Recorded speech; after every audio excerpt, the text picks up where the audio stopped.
Thank you, Mr Speaker. It's quite difficult, hard to believe that we're nearing the end of the 47th Parliament. It seems like yesterday that I came to this place in 2019 and again in 2022. And I'm very proud to be the member for Moncrieff and advocate for you, my community, and of course the Liberal National Party values of equality of opportunity, of reward for effort, freedom of association and conscience, the party of free markets and trade, lower taxes, smaller government, the party for families and small business, of fairness and personal responsibility of the individual. The Gold Coast is many things to many people. The home of sand, of surf, of sunshine, of boating, of theme parks. It's a tourism mecca and the nightlife of Surfers Paradise and our city's villages. Shiny lights, fast cars, construction and cranes on the skyline, sports and entertainment events, education, international students, the health and knowledge precinct, manufacturing and the arts, great coffee and hospitality offerings. It really is a great place for a family holiday. And my experience as a Gold Coaster for 25 years now is community, and that means belonging to something special, looking after our own and giving back a sum greater than any one person. And how does my community achieve that?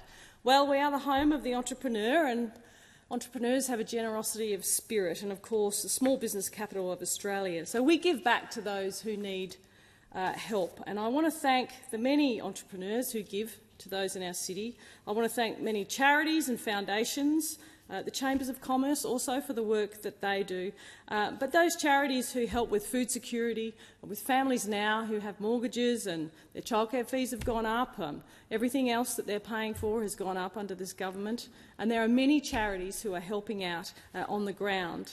I also want to thank our volunteer surf life-saving clubs. I've got 9 of those, and you are the glue that holds our community together at the beach. Thank you for the lives that you save every year. I want to thank my community cabinet, which is a plethora, if you like, of faith leaders and community organisations, not-for-profits in my electorate that comes together regularly in my office and also off-site in their churches and their community halls to meet and to share what's going on in the community. And I've had that community cabinet now for nearly 6 years, and we managed to do a lot of work together, which is great.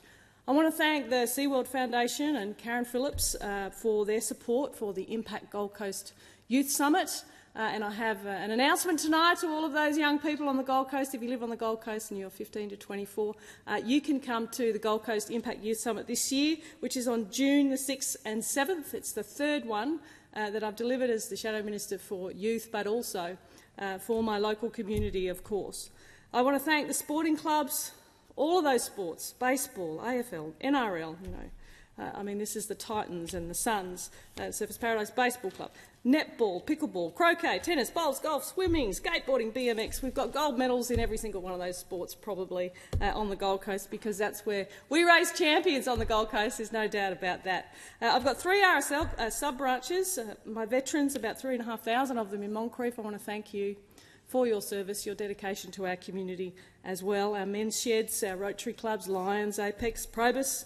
Thank you for what you do. I've got 33 schools that I've tried and get to every year and visit, and I particularly enjoyed over the last term visiting Benoa High School and St Hilda's and doing saxophone workshops with their bands. I really very much enjoyed that. Thanks for having me.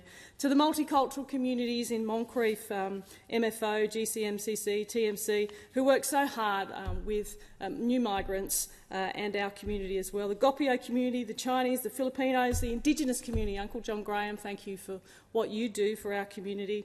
And I want to thank my Shadow Portfolio staff and my EO staff, my neighbours and my friends, especially my family, for putting up with me not being there as the grandchildren grow up. You miss some of that. But to finish, I just want to outline what I promised to you when I was first elected, and that is a leader who listens, who cares, who will speak with vigour and courage on your behalf when national debates arise that affect your goals and aspirations, your trials and challenges. A person who understands your struggles, your disappointments, your blessings and your triumphs. But most importantly, I promise to put your needs before all else.